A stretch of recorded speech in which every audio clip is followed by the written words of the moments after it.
What's up, guys? I'm back with another one, and today we're going to be checking out the Mote.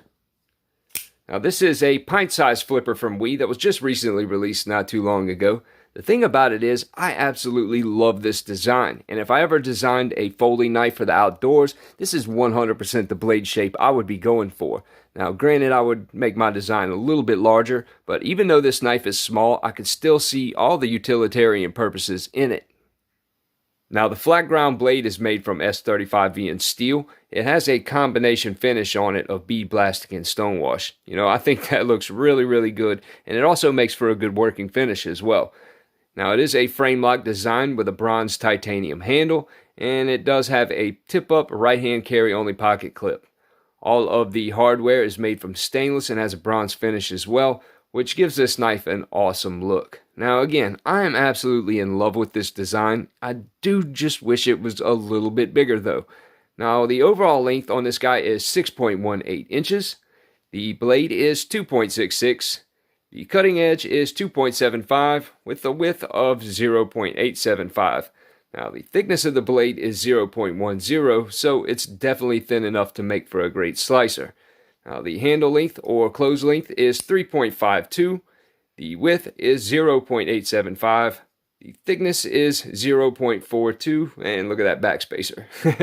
And the weight on this bad boy is 2.055. Definitely a great EDC weight. You're not going to even notice this thing in your pocket at all, which could be a good thing or could be a bad thing. Honestly, if you were like a backpacker or something and this is the only blade you had on you, I think you'd be doing just fine. I mean, you could make a small amount of kindling to get a fire going with this. I mean, you could hide an animal, make bow drills, whatever you really need to do. I mean, this is a bushcraft blade, and it's on more of a classy gentleman style knife. Now, let's compare this to the bug out real quick, just since we're talking about bugging out situations. Anyway, you can see it's about 1.5 inches smaller than the bug out compared to the Vivi Ortis, which is actually just a little bit bigger than the bug out.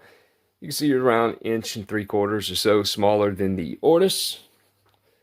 I will compare it to the Deca next, which is pretty much the same size as the bug out as well, but granted you don't have a bug out and have a Deca. But anyway, you can see it's a little bit on the smaller side, but to be honest, it is an awesome little utilitarian knife. Anyway, I hope you guys enjoyed this video. Like, share, subscribe if you haven't already. Check me out on Instagram for much more. Stay safe. See you guys on the next one.